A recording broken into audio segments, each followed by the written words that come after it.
Selamat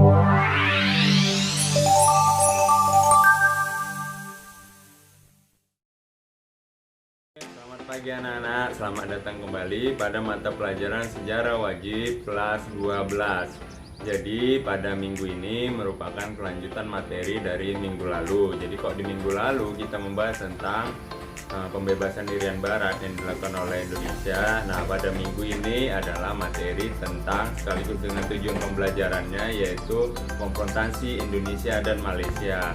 Nah, kalian tahu kan film Upin dan Ipin. Nah, di situ negara Upin Ipin ini melakukan konfrontasi dengan kita. Untuk mengetahui lebih lanjut tentang materinya, silakan cek video berikut ini. Konfrontasi Indonesia dan Malaysia. 1. Latar belakang konfrontasi Indonesia dan Malaysia.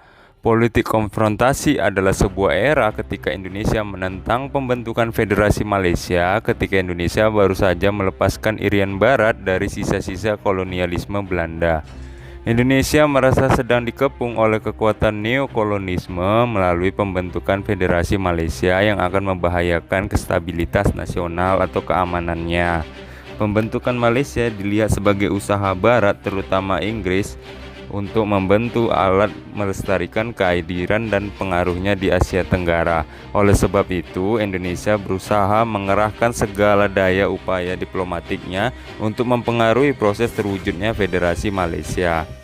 Malaysia mulai dikuasai Inggris akibat Konvensi London 1814 yang salah satu isinya menukar jajahan Inggris di Bengkulu dengan jajahan Belanda di Malaka.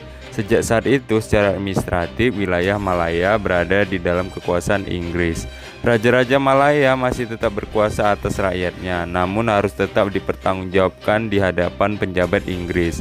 Kekuasaan Inggris berlangsung sampai 1942 ketika tentara Jepang berhasil mengusir Malaya, Inggris dari tanah Malaya.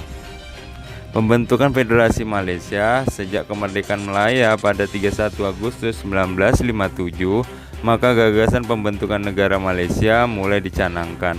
Pada mulanya Indonesia menyambut baik kemerdekaan Malaya meskipun pemerintah Indonesia curiga karena proses kemerdekaan ini dilakukan tanpa pengorbanan yang berarti. Di wilayah lainnya seperti Brunei, Singapura, Sarawak, dan Sabah yang masih diduduki Inggris, golongan komunis terus melakukan perlawanan bersenjata dengan tujuan mengusir Inggris. Demo anti-Indonesia. Konflik antara Soekarno dan Tengku Abdul Rahman tidak akan terjadi apabila tidak ada sebab. Faktor yang menyebabkan terjadinya konflik ini mulai dari adanya keinginan Inggris untuk menciptakan negara Federasi Malaysia karena Inggris merupakan salah satu pemegang hak dalam PBB. Hal ini tentu mendapat tantangan keras baik dari Indonesia dan Filipina. Dianggap bertujuan untuk mengancam kemerdekaan Filipina dan Indonesia. Akibat aksi ini, pihak Malaysia pun geram dan rakyatnya pun ikut geram sehingga meletuslah peristiwa demonstrasi anti-Indonesia di Kuala Lumpur tepat pada tanggal 17 September 1963. Indonesia menentang negara Federasi Malaysia. Reaksi Indonesia mulai muncul ketika 8 Desember 1962 setelah Azhari dituduh memberontak di Brunei dan memproklamasikan kemerdekaan Kalimantan Utara yang terdiri dari Brunei, Sarawak, dan Sabah. Tengku Abdul Rahman menuding Indonesia sebagai biang keladinya. Ali Sastroamidjojo memberikan reaksi menolak tudingan Tengku. Tengku pun menjadi marah oleh adanya reaksi dari Ali Sastroamidjojo dan langsung menyerang secara pribadi kepada Bung Karno. Pada 8 Januari 1963 yang menolak gagasan Malaysia, dan tak lama kemudian Menteri Luar Negeri Subandrio mengumumkan konfrontasi terhadap Malaysia. Konfrontasi terhadap Malaysia. April 1963, Soekarno di hadapan Konferensi Wartawan Asia Afrika Jakarta menjawab ancaman Tengku Abdul Rahman yang menuduh Indonesia sebagai dalang kerusuhan di Kalimantan Utara. Jepang telah melihat bahwa proses pembentukan Federasi Malaysia sudah menjurus pada kecurigaan Indonesia sebagai proyek neokolonisme Inggris. Maka pada 31 Mei sampai 1 Juni 1963, Tokyo menyediakan tempat pertemuan antara Presiden Soekarno dan Perdana Menteri Tengku Abdul Rahman. Untuk mengusahakan pendekatan, pertemuan di Tokyo disepakati sebuah prinsip, yaitu memelihara semangat perjanjian persahabatan Indonesia-Malaysia 1959. Pada 16 September 1963, Federasi Malaysia diumumkan berdiri, meliputi Persekutuan Tanah Melayu, Singapura, Sabah, Sarawak. Pada 7 September 1963, Indonesia memutuskan hubungan kepulauan dengan Kuala Lumpur. Malaysia melihat pembentukan federasi ini sebagai masalah dalam negeri, tempat tanpa campur orang lain. Tetapi pemimpin Indonesia melihat hal ini sebagai perjanjian yang dilanggar sebagai bukti imperialisme Inggris. Akibatnya Malaysia mulai mengumumkan pembentukan Federasi Malaysia. Timbul demonstrasi anti Indonesia di Kuala Lumpur. Para demonstran menyerbu gedung KBRI, merobek-robek foto Soekarno, membawa lambang negara ke hadapan Tengku Abdul Rahman, dan memaksanya untuk menginjak Garuda. Hal ini membuat amarah Soekarno terhadap Malaysia meledak.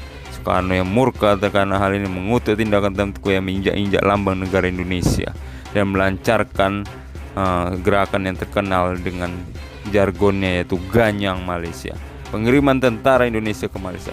Presiden Soekarno mencanangkan Dwi Komando Rakyat atau Dwi Kora pada 3 Mei 1964. Isinya untuk memperhebat ketahanan dan personel rakyat Malaya, Singapura, Sabah, Sarawak, dan Brunei. Di bawah karisma dan orasi Soekarno yang berkibar-kibar, semangat Ganyang Malaysia, Ganyang neokolonialisme bangkit seluruh negeri. Selama 1963 sampai 1995 dalam pelaksanakan kegiatan Operasi Dwi Kora diadakan pelaksanaan kegiatan Operasi Udara. Indonesia keluar dari PBB. Keluarnya Indonesia dari PBB dilatar belakangi oleh ketidaksetujuan Presiden Soekarno atas diterimanya Federasi Malaysia sebagai anggota tidak tepat Dewan Keamanan PBB. Namun hal tersebut bukanlah faktor yang sebenarnya yang membuat Indonesia keluar dari PBB, melainkan karena ketidakharmonisan pemimpin Indonesia dengan Perdana Menteri Malaysia waktu itu. Akibat bergabungnya Malaysia dalam PBB serta disetujuinya pendirian Federasi Malaysia. Penyelesaian konflik Indonesia-Malaysia. Menghadapi serangan gencar tentara Indonesia, Tengku Abdul Rahman menyatakan kesediaannya untuk berunding dengan Indonesia. Namun Tengku Abdul Rahman mensyaratkan bahwa perundingan harus dilaksanakan jika Indonesia memberi pengakuan terhadap Malaysia. Dengan dilaksanakan perundingan damai di Bangkok yang berlangsung tanggal 29 Mei sampai 1 Juni 1966 oleh pemerintahan RI dan Malaysia serta ditanganinya hasil perundingan tersebut, maka berakhirlah segala bentuk konfrontasi yang pernah terjadi antara kedua negara serumpun ini. Pertikaian ini akhirnya dapat diselesaikan dengan naiknya Presiden Soekarno sebagai Presiden Republik Indonesia dan Presiden Filipina yang digantikan oleh Ferdinand Marcos. Oke, itu tadi adalah materinya tentang konfrontasi antara Indonesia dengan Malaysia. Jadi bisa Bapak beri kesimpulan sedikit di sini bahwa terjadi namanya konflik atau ketidakcocokan antara Indonesia dengan Malaysia, di mana Indonesia pada masa era demokrasi terpimpin lebih condong ke dunia timur, sedangkan Malaysia itu lebih condong ke era barat atau dunia barat. Jadi terjadi ketidaksambungan antara politik luar negeri di antara kedua negara. Hal ini makin diperparah dengan diterimanya Malaysia sebagai anggota istimewa di PBB, sehingga tidak menyenangkan bagi Presiden Soekarno. Untuk lebih lanjut tentang pembahasan, diskusi ataupun tugas bisa kalian kerjakan di Discord. Nah, semoga di masa pandemi ini kalian tetap dalam keadaan sehat, semangat, dan juga makan makanan yang bergizi supaya dalam pembelajaran daring itu kalian bisa tetap fokus. Oke, sampai jumpa lagi minggu depan. Selamat siang.